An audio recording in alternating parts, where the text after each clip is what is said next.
ایک بات میں آپ کو بتاؤں، سکسیس کس کو کہتے ہیں؟ کامیابی.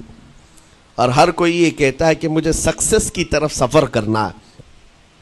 10ویں پاس نوجوان کو بھی پوچھیں کہ کوئی بھی کورس کر رہا ہے، آگے جا رہا ہے، کیوں جا رہا ہے؟ کچھ سکسیسفل لائف گزارنا ہے، کامیاب زندگی گزارنا ہے، اس کے لیے دروازے کھٹکھٹا رہا ہے. تمہیں پتہ ہے ان مسجدوں کے میناروں سے جو آواز گونجتی ہے اذان کی، اس میں ایک لفظ آتا ہے، سارے لفظ تو آپ کو یاد ہوں گے.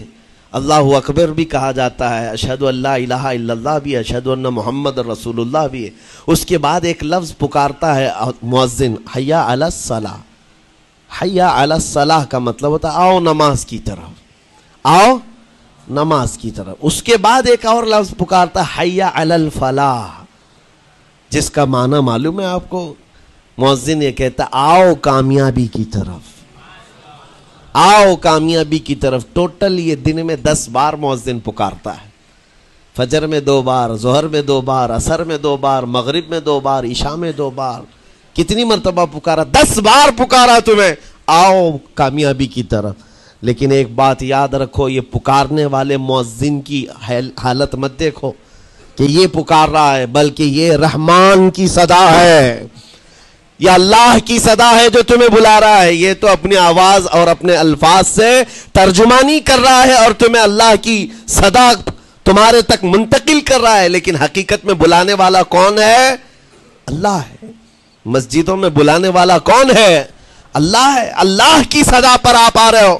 اب سوچو، جو رحمان تمہیں 10 مرتبہ دن میں یہ بات پہنچا رہا، آؤ کامیابی کی طرف، آؤ کامیابی کی طرف، تم اس چیز کو چھوڑ کر کے کامیابی ان لوگوں کے سامنے ڈھونڈنے نکلے جن کو پیشاب کرنے کا سلیقہ نہیں معلوم، جن کو کھانے پینے کے طور طریقے نہیں معلوم. ان لوگوں کے پاس ہمارے بچے اگر کامیابی ڈھونڈیں گے تو بات یہی ہے، ٹوپی کو سر پر پہنو تو اچھا لگے گا، لیکن دوسری جگہ پہننے لگو تو بیوقوف کہیں گے، ظلم کر رہے ہو ٹوپی کے ساتھ. اسی طرح میں کہتا ہوں مسلمان کو اللہ کی بارگاہ میں آ جانا سب سے بڑی کامیابی ہے. اور اگر دوسروں کے ہاں در در بھٹکتا ہے تو گویا کہ اس نے اپنی حیثیت کو ہی گرا دیا ہے. اسی لیے اقبال نے کیا کہا تھا، بہت اچھی بات، کہ وہ ایک سجدہ جسے تو گراں سمجھتا ہے. گراں کا مطلب کیا؟ بھاری. ایک سجدہ کرنے میں تو بھاری پن محسوس کرتا ہے. وہ ایک سجدہ جسے تو گراں سمجھتا ہے، ارے 1000 سجدوں سے دیتا ہے آدمی کو نجات. در در جھکنے سے تو تمہیں بچا لیتا ہے. اس کے سامنے بھی جھکا، نیتا کے سامنے بھی جھکا، سیٹھ کے سامنے بھی جھکا، پولیس کے سامنے بھی جھکا، جج کے سامنے بھی جھکا، سب کے سامنے جھک رہا ہے. ایک سجدہ یہاں کر لے، مولا ہر سجدے سے تجھے آزاد کرتے.